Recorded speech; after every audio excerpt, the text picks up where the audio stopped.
Hi, everyone. Welcome back to the Mean Show. Today, I am hopping on here to introduce you to Karen Randall. I am wearing a hoodie. I just have to point that out right now. I'm, getting it done. It's not going to be perfect. I read somewhere that it's better to get it done than to wait until it's perfect if it's going to take you forever. So we're going with that today. I also don't have my microphone because it is buried in my studio that I am currently working on getting up and running. I'm going to show you guys actually a huge project I'm doing in there. But anyway, today we are talking to Karen Randall, and we're talking about the midlife transition, which I think is really important because, as I mentioned on social media, there is a lot. It's wonderful that there is a much greater presence of women who are midlife or older on social media. I love seeing it. Women with white hair, women who are 50 plus. But there is this sort of theme running through everything that's it's so liberating. Like, you don't have to give enough anymore when you're at midlife. And it's all supposed to be very freeing and liberating, etc. And it can be in a lot of ways. And nothing against that sentiment. I love it. But for me, it is not always a reality. For me, it's actually kind of hard. Sometimes I look in the mirror and I don't recognize myself, and all these changes are happening in my body. And, it's sort of hard to find your place in the world sometimes when you're going through so many changes. So, Karen is someone who helps women through this transition. She helps women actually take the steps that we might need to take to get to a point where we're like, yeah, I know what I want to do with my career now, or I know how to get through this difficult identity transition that I'm going through right now with menopause and all the changes. So I hope that you will listen. Please let me know what you think. Karen is really smart and knowledgeable and helpful about all of this. So I hope you enjoy.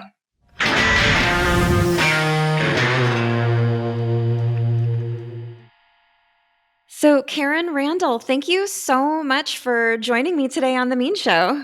Oh, I am happy to be here, and I'm looking forward to talking with you today, Kristen. Me too. Me too. So I was really excited to speak with you because you are very interested in helping women at midlife kind of go to the next level or sort of make a shift in their lives if it feels like things aren't really going the way they had hoped or expected. And I noticed that you refer to midlife as a PowerPoint. And I would love to hear more about that. Where did that come from, and what does that mean to you? I think it might have first started when I was reading about the way that women could talk about hot flashes, right? In menopause, Uh-huh. like they're not hot flashes, they're power surges. Yes. And I'm like, but you know what? That's really true. That's really true. This hormonal shift that we have, um, it invites us into more than just a physical adjustment and change and blossoming. It invites us into a mental and emotional blossoming also. And so I really look at it as an invitation. And it is a PowerPoint because it's a time that you cannot really ignore, Mm-hmm. right? It's it just is not something that you are going to just go through and say no big deal, I can just push through this. Generally your body and your hormones have more to say about it than that. Unfortunately, yeah, yeah. Yeah, They're not just going yeah, to sit quietly beside while you try to ignore it. right. But the real power is that we have developed so many skills by this point in our lives. Those of us who have become mothers and also have worked in some way outside the home, whether it's volunteering or working in careers, we are juggling, we are making things happen, we are decision makers, we are so able to work with multiple needs at the same time. And we have had to learn so much in that process because if there is one truth about kids, it's that they force you to question everything that you held as being true and factual. So That by is so the true. it is very true.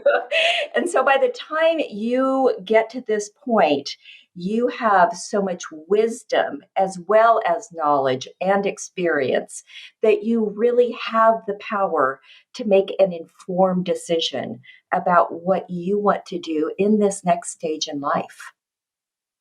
Yes, yes. That's I'm finding that to be true. I mean, I'm 53, so I Mhm. guess I'm a little, I'm a little older than I mean, unless I live to be 106, I guess I'm a little beyond midlife, but I feel like I'm sort of at that midlife phase the way people talk Yes. about it, the way we talk about it. Yeah. And I feel like I do feel that shift. It's you can't ignore it. And um to me, like I'm wondering, I know that so let's talk about you just for a second, your background and everything. I know that you were a CFO at a Mhm. company, and then you made this shift and you went to school, you went back to school to become a psychotherapist, correct? A transpersonal psychologist. So that Psychologist, sorry. yeah. So that it transpersonal psychology is I would say it's more of a philosophy, perhaps a Hmm. life philosophy. So transpersonal means more than personal. It means how are we connected? How are we interconnected? And what is the psychology of that? How do we um, look at our actions and our choices in how they connect and impact and interconnect with everything else in the world. So, yes, I did leave. I left the business world, it being in a CFO and executive, and went to the way other side of my brain to deal with the bigger questions of what I felt like the bigger questions of life of how are we connected? How can we impact the world, others, our families, our communities, our relationships, the ecosystem? How are we all interconnected, and what does Hmm. that? How does that enrich our lives to understand and step into that? Mm. And did you make that change somewhere around midlife yourself? I did. Yes, I That's so did. interesting. Yeah. I'm curious what that experience was like for you. Was there something about midlife that made you feel that you wanted to make this shift? For me, and there was a big change when my kids left the home. So I had always worked. I'd always been the breadwinner in our family, but I also focused so much on my kids. So I did that in order to support my kids in their lives to be able to do the things that we wanted to be able to allow them to do. They all played club volleyball. I was a volleyball coach and ran a club and the whole Oh, thing. wow. We were a volleyball family. So Yeah. it was very, very busy times. And then all of a sudden that comes to an end. And there was really one pivotal summer for me in which my oldest daughter got married, way younger than I had planned for her, but you know how the plans for your kids go. Right. I'm sure. Yes. I'm already learning that. Mine's only 9, but I'm already learning that. Yeah, yeah, right. So she got married. My middle daughter graduated from high school and she left to go to college. And my youngest daughter started driving. And when they start driving, they're gone. Independent. That car time is really special time with a kid. I had a teen too, who lived with us from 14 to well, just until this past January when he was 20. So for about 6 years, and that I learned really quickly was like my time to like Yes. talk to him and be like, "So what's going on? Like, Yeah. please tell me things in a subtle way that didn't feel make him feel cornered, you know." But Right. That is so true. Yeah, because you're in this enclosed space, but you're not looking at each other, so it Yeah. feels a little safer for them, and the other Yeah. part of it is that when you're driving them and their friends around, they basically think you're part of the machinery, and so they talk about stuff, and if you're quiet, you hear a lot of stuff, you Yes. know? Yes. So, all of that happened in one summer, and my way of identifying myself as a mother to children at the home in the home just it was gone, and I'm like, if I'm not that, who am I? And that Yeah. often is the question that we encounter in midlife because as we go through menopause, our bodies change and we're like, well, if I'm not a young sexy chick, who am I? Right? Yeah. We are no longer, mother to children in the home, maybe. Or if we are, then we can't commit to our career in the same way. So if I'm not that, if I'm not the way that I was defining myself, who or what am I? And that really is the invitation of defining that new what I am and doing it Yes. intentionally as opposed to just going with the flow, taking the time to say, what do I want? And defining yourself in a way of, this is what I want to create. This is what Yeah. I want to bring into my life. And this is what I want to give to the world. Yes. And I think that I just as a person who identifies sort of as a creative person, Mhm. I feel like that might be, and I'm wondering if you've found this, a little bit more difficult for creative people for several reasons, because um, maybe they didn't have like a, business career, or maybe their career was a little bit more, freelance or working here and there, working when they could. And then suddenly you have all this time and you're like, what am I going to do now? Right. And also the financial side of it. It's more difficult sometimes, I think, to find jobs when you're a creative person or find jobs that pay well. Mhm. So I'm wondering if you've encountered that a bit. Absolutely. I see many women who have been in jobs working for other people, and they Yeah. get to this point in life and they're like, I have this huge creative force inside of me that I have not been able to listen to or to bring into being. And I'm going to do that now. I'm going to start my own business. I'm going to, do this calling that I've had. And there is this huge financial burden for that. And there is also the burden of run your own business, which is like, again, that right brain, left brain thing.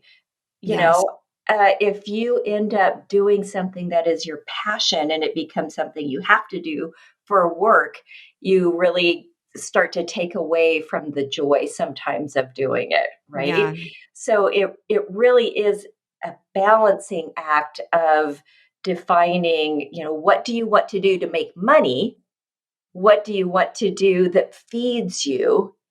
And that is necessary for you in order to really fill your cup up in order to be able to give to the world in the way that you want to. And so I believe that the creative force with women is so strong. I mean, we are the creators, right? We bring life into the world. That Hmm. creative force gets stronger and stronger when we're not putting it into our children. So, where does that go? And it is not a well defined career path, as you say. So, Yeah. there is a lot of planning and um, and execution of the plan that needs to go into making that come into your life in a way that can be sustainable. That's really that resonates with me because that's the part that's so hard for me. The Yeah. the planning and the execution, like having the ideas is not a problem. Hmm. It's it's the execution and being very organized and methodical about it. That, and Right. I think for probably other creative people that might be. difficult. Right. So is that something that you help women with? Like, let's sit down and come up with a plan? Yes, Yeah. absolutely. So in the way that I talk about what I call transition, this is a life transition, significant life transition. There are four stages. And the first stage is when something ends. And we think of an ending as like this, but actually endings sometimes take a while. Like Mhm. when you're taking your kid off to college, I mean, it's a big planning thing, there's a lot of details, lots of things to handle, and then you come home and it's like, okay, it's done. And Oh my that's when the god. grief and the loss sets in. And Yeah. that's when you're into the second stage. And that's that sense I was describing earlier of not knowing who you are. That old part has ended. You have to take time to grieve and let go of that. But then there's this time of not knowing, just like who I am. You're not comfortable in your own skin because it doesn't fit anymore. And eventually, out of being patient with the not knowing, creative ideas start to spark of, wonder what it would be like to do this or to do that. And that's when you start to come up with ideas of discernment. We're discerning there, right? We're looking at, I could do this, I could do that, I could do this. And it starts to, coalesce into, all right, this is what I want to do, the choice point. And then we affirm, this is really what I want to do, even Mhm. knowing that that's a big step from where I am right now. I want to do that. And then the next step, okay, how do we move from where we are now to that place? Sometimes that's, a month long or a 6 month thing. Sometimes that's a 5 year transition. But looking at, where am I am now? Where do I want to be? And how am I going to move through that in a sustainable way, as you were talking about? Mhm. We have to deal with the reality of our life. We have to be able to have a place to live and put food on the table and meet our obligations. How are we going to be able to do that and move from where you are now to where you want to be? And then the final stage is manifesting it and making it grow into this vision that you created. I love that. That's a really great way to break it down, and it's so important to do that because, like, for me, I feel in a hurry. I feel in a hurry to make everything happen right away. Yeah. Like, I just Yeah. moved to a new house.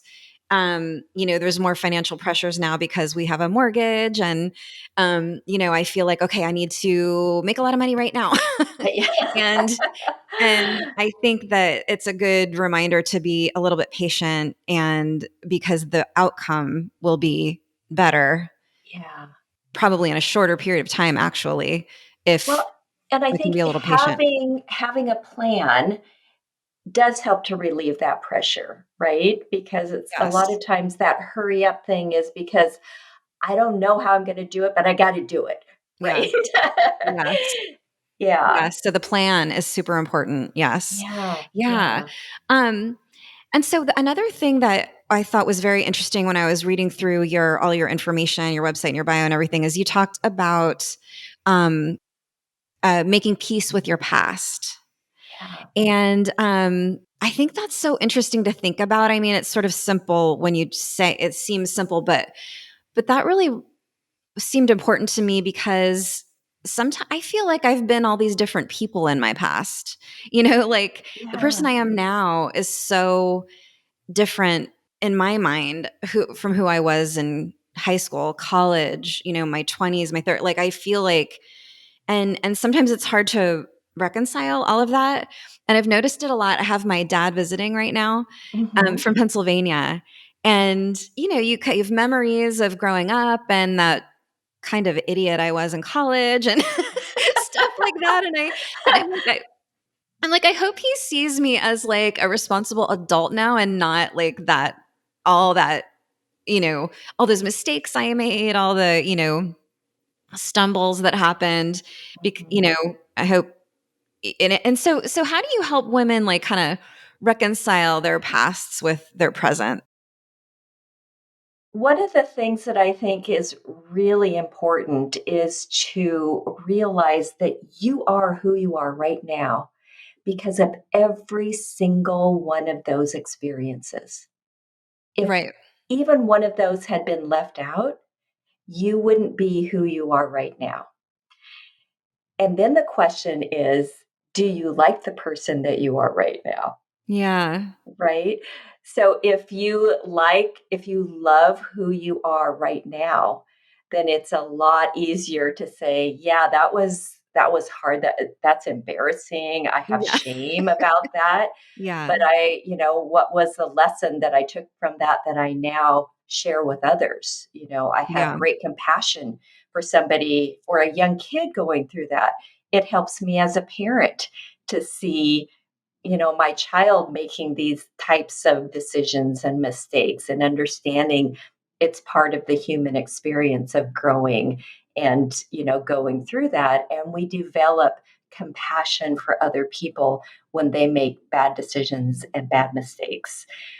And it also opens up the door to, if you don't love who you are right now, what is getting in the way of that? And that is much deeper work, but so, so important because we can't give to others what we can't give to ourselves. Right. Right. And I would imagine, I mean, correct me if I'm wrong, if you are okay and happy with the person who you are now, it's is it easier to be sort of successful at what you want to do? Or Yes. is that like Yeah. compartmentalized sometimes, or I don't know. I mean, it absolutely is compartmentalized sometimes, and there are all sorts of distortions that can support us for a long period of time. A distortion of working nonstop and never taking a break because I'm gonna succeed by the time I'm 30 because I want to retire by the time I'm 35. That's actually a distortion, and we can continue that for a while and then we go, oh my god, I cannot do this another day because I am burned out. Right. Right? And then you have to go through that healing process and exploring, where did that distortion come from? Was that something that I read in a magazine? Is it something I learned from my family of origin? Is it something I learned from our culture? Where did that come from? How does that show up in my inner self-talk? Right? How have I heard those messages and given those messages to myself over and over and over again? And what messages do I need to now change and reframe and give myself new messages about taking care of myself and listening to myself and knowing I have limits, as an Mm. example. Yeah. Your work is so interesting because you Mhm. I mean what you just talked about seemed like, like therapy, like like you go to a therapist and Mhm. find peace within yourself and grow and Mhm. all of those things that you expect from therapy. But then also, Mhm. you have these other sort of arms of your work where you help people with their career and you're specifically helping women at midlife. And I'm curious just to hear more of how your experience sort of led to this multi-pronged approach to helping women. Yeah. Well, remember we talked just a little bit ago about how every experience that you have in your life adds into, what you are now. Yeah. I bring all of the experiences of my life. So I was a business person for 30 years. Um, Wow. yeah, yeah. I started out in public accounting, and by the time I left the business world, I was a CFO and an executive. I was a yoga teacher. I was a mother. I was a volleyball coach to 13 and 14-year-old girls, which most coaches go running from. And I loved working with them because Wow. they're so, I mean, it's like they're trying on different personalities each week, trying to find out who they are, right? Mhm. It's like, Mhm. oh, this week I'm the sports stud. This week I'm the cute girl. This week I'm the boy crazy. A different one would show up every week, and it's like we all went through that, right? We all went through Yes. that, and sometimes we go through that again, later in our life. Yeah. Um, And then I went to school, went back to school and went through transpersonal psychology, which was also a very spiritually awakening practice and education too for me. And then I went into coach training in psychosynthesis, which is a type of psychology. So all of those come into all of the work that I do. Mhm. It's funny that you were talking about creativity because when I went back to school, there were three possible arenas of specialization that I could do. One was spiritual psychology, one was coaching, and the third was creativity and innovation, which I said, oh, I'm never going to do that. I'm not creative because I can't draw. And so, Oh, of course, where did I end up? But in creativity and innovation. you And did. yes, and so there I do a lot of creative processes in my work also to help to open up understanding. But I would say that the one commonality in the work that I do is that people come to coaching because there is something they want to do that they can't get to. Mhm. There's something they can't get to. And so my job as a coach is to help them define what gets in the way Mhm. and then to work through that challenge, whatever it is that gets in the way, and to move past that and to reach their goal. Mhm. And Okay. so that shows up in so many different arenas in life, Yeah. right? Yeah. Definitely. And all of these things I think are heightened in our midlife. All of Mhm.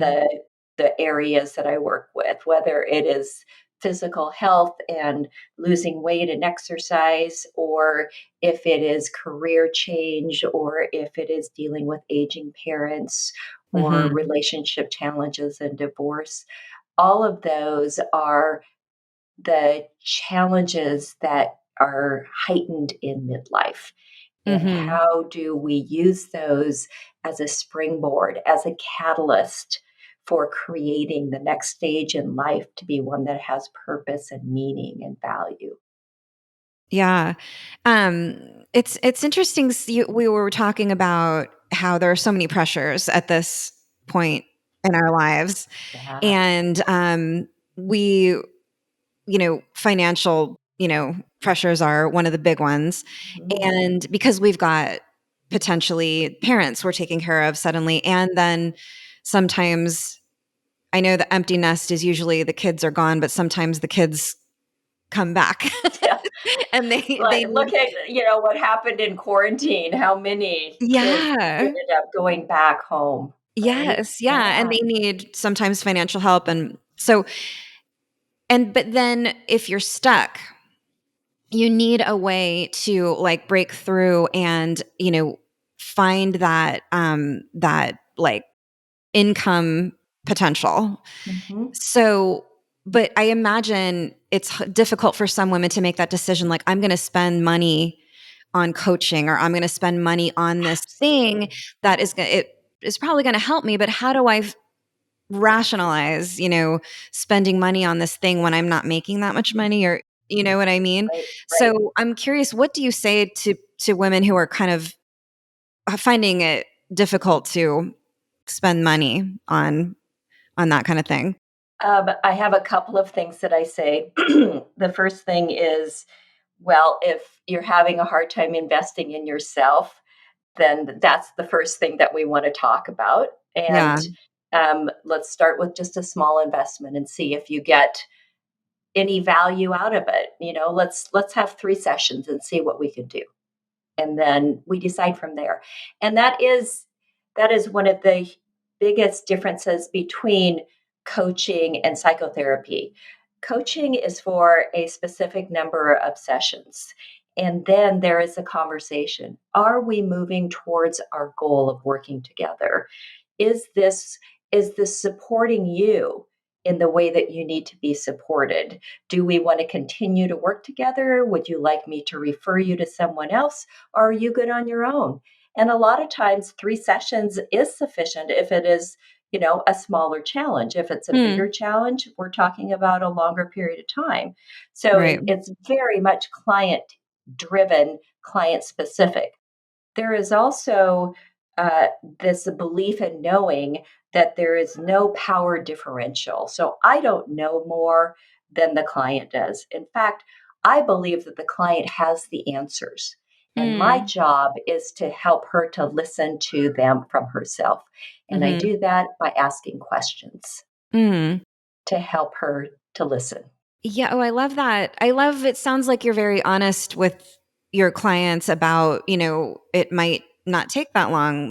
I feel like a lot of times when you look at signing up for coaching, it's like a very big commitment and it can be very, Yeah, very expensive and that's very intimidating. Um, sure.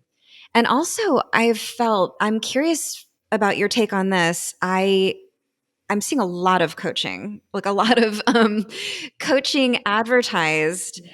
Your credentials are legit and incredible. Like you clearly have lots of experience, lots of education, and you are a professional, very experienced coach. Sometimes you look at the credentials and you're like, I don't get why I should Yeah. spend money on this particular person for coaching. What would you say? But it also doesn't necessarily mean that they're not a good coach just because they don't have tons of degrees. I'm imagining.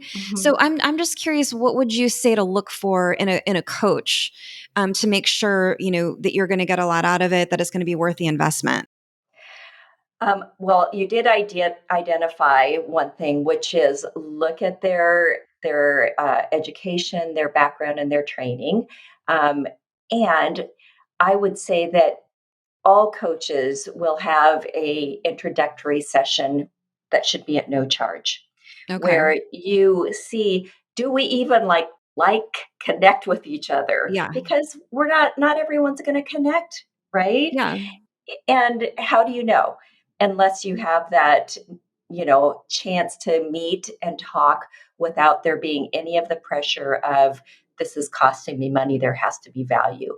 And I will say that any coach who is experienced and able is going to make sure that you get value out of that, whether you decide to continue with her or not.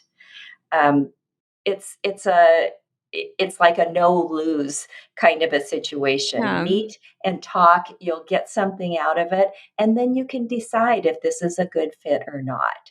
Um, and you've raised a really good point that the coaching profession is newer in our country. It is still being, kind of it's developing and the requirements for it are developing. There is no licensure track at this point. Right. There's no Uh, like regulation or anything like that. no, there are two certification agencies that you should look for. One is BCC and one is ICF. And Did you say BCC? BCC Got it. Okay. And and that's Bureau of Coaching Credentials, I think something like that. okay. And the other one is ICF, International Coaching Federation. And so look for those because their training programs have to meet certain requirements in order for to be certified and to allow students then to sit for the exams that they have to sit for. Okay.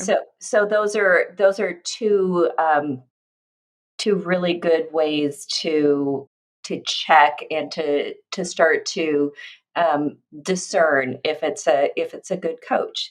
The other thing that I do is that I offer a sliding scale also, and many Oh, coaches nice. do that because I don't feel like um, I ever want finances to get in the way of someone doing the work that they really need to do. And so, I have done coaching for as little as $5 a Wow. session for a young woman who was in a very difficult situation. And Oh, I'm good with that. If it's more about an energetic exchange. And so for her, that $5 is the same as my normal hourly rate, right? In terms of right. what she can give. So I Wow. just feel pretty strongly about um, I feel like this is the female oriented economy where Yeah.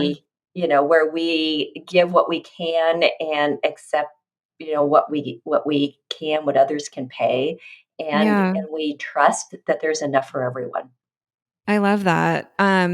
Yeah, and speaking of the sort of, credentialing and the, regulation or what that would be, I mean, maybe regulation is going a little far, but, because it's not like a medical, I mean, well, maybe, I don't know, therapy Yeah. is It's medical. a So it's a fine line between yeah. therapy and coaching, Mhm. um, and I believe that there will be licensure requirements at some point in time, and Okay.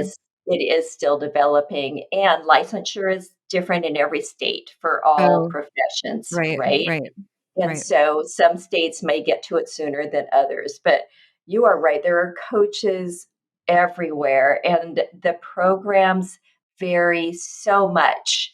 And so it does make it so much more challenging to find someone to work with. Yeah, And, asking people for recommendations, reference. friends for references. Yeah, Um, and then those other two things that we talked about, having your intro session and looking for the type of training and credentials that they have are all good ways to yeah. help with that. Yeah. It's funny because, as an entrepreneur, I'm a sort of a budding entrepreneur.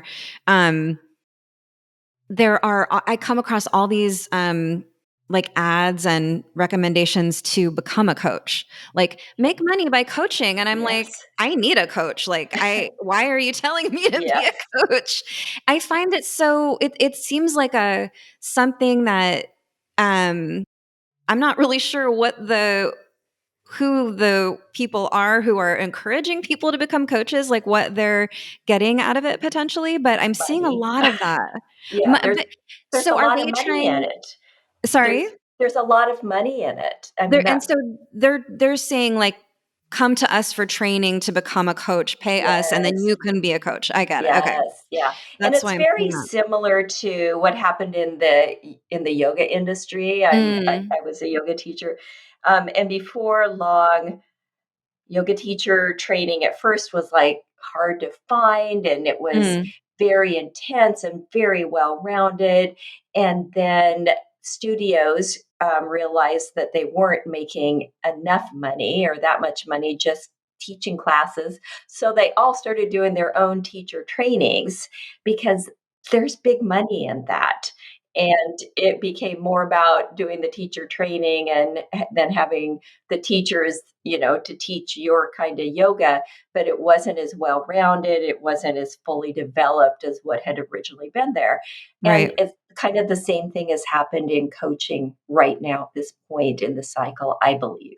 That's very interesting, and that'll be an interesting thing to keep an eye on and see Yeah, where that goes. it Yeah. really I'm will. sure to you it can be a bit frustrating.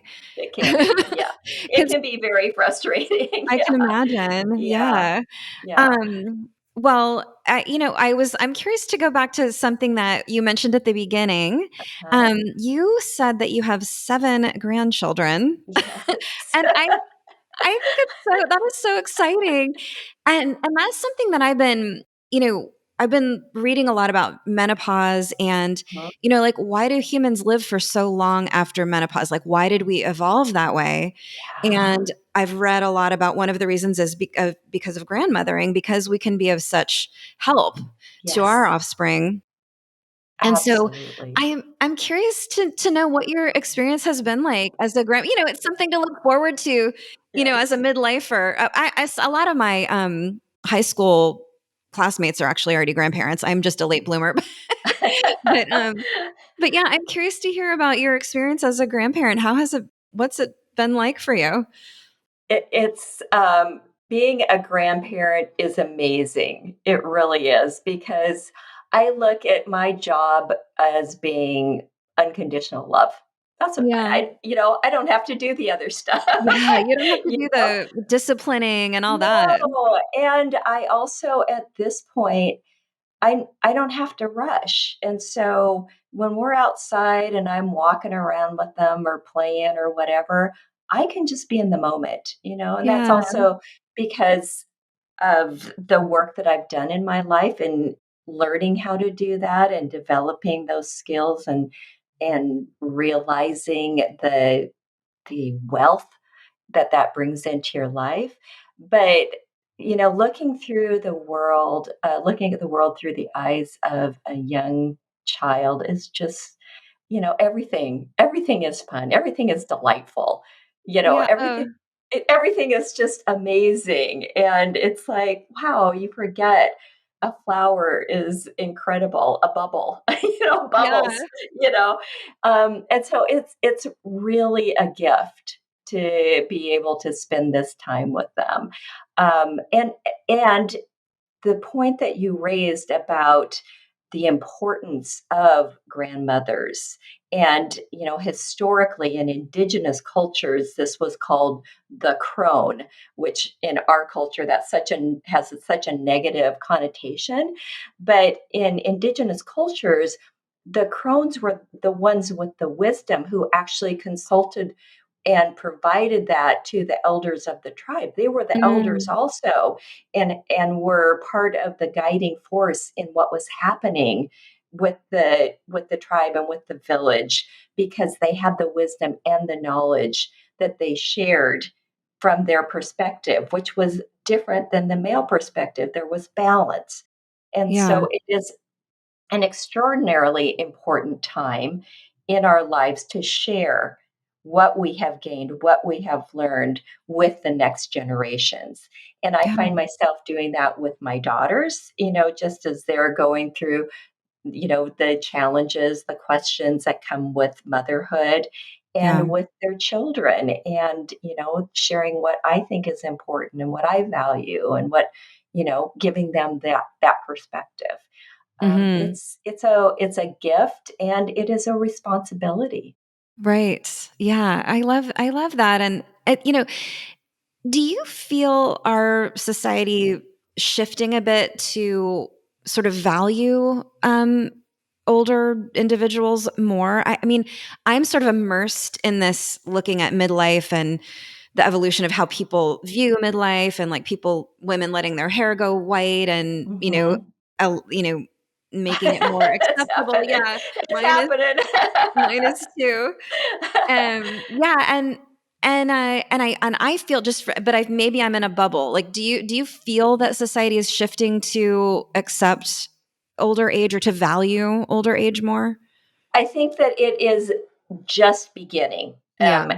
And I think that it is a part of this blossoming conversation about menopause and Hmm. about midlife. For so long, there was so much shame Yeah. around that, and so women just would hide rather Yeah. than let anyone know. And it wasn't only shame about menopause, it was shame about menstruating, it was shame about Yeah. anything that would, having a baby and having what happens to your body right after you have a baby. There was no discussion about that, there was no Yeah. sharing about that. So I think what I see really beginning and becoming a powerful force is women opening up the doors of having this conversation in our own communities about this, right? And that, as much as I have this love hate relationship with social media, I think that it is one of the gifts of social media that we do have these conversations, and you can post one question and it goes forever and ever, right?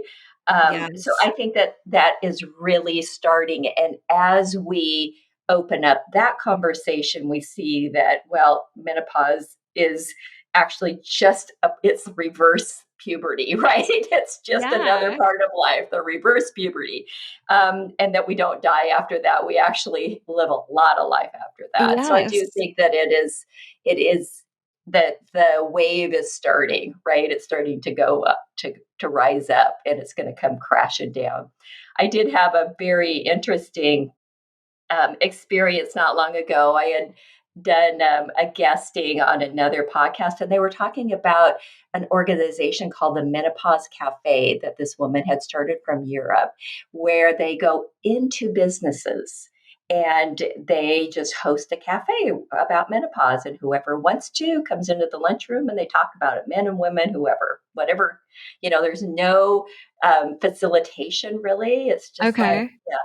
yeah, which is kind of interesting. And I thought, that's really interesting. So the next time I went to a networking Zoom event, I introduced myself and I'm like, my name's Karen Randall. I work with Midlife Women. I have a question. What do you think about when you hear the word menopause? And there was like all men on this call, and this just like, you know, Oh, oh my god. it That's was it awesome. was great. And so I think part of what we need to do is just say the word, just saying the word, Yes. and making it, something that we all say, we all know about it. It's not a shameful thing. It's not something we need to hide and, Yeah. or judge. Is just a fact of life. Yeah, and what you mentioned is so important, getting men in on the conversation Yes, gradually absolutely. as well, Yeah. because, we don't live in a vacuum. Men are here too. And Yes. so, yeah, it's really important to get them because I don't know. I mean, like, I have my dad on my mind because he's visiting and Hmm. he would not be interested in talking about, menstruation or menopause, like, Yeah. let's be honest. So, but it is important to make it if we're going to make it less taboo, getting men in the conversation is so important. So I'm so glad that you did that on that call. That's Yeah. amazing. Yeah. How I did would they do it again. react? Like, what did they say? They're like, um, uh, I don't really know that much about it. Yeah. They were, And that's the thing, right? yes, exactly. And so then it just opened up the opportunity to say, well, it's an important thing. Every woman in your organization is going to go through this. Every woman Yes. on the earth pretty much is going to go through this. Seems to me to be something that would be important for all of us to know more about. Thank you for doing that. That is Yeah. amazing. I Well, love thank it. you. Thanks.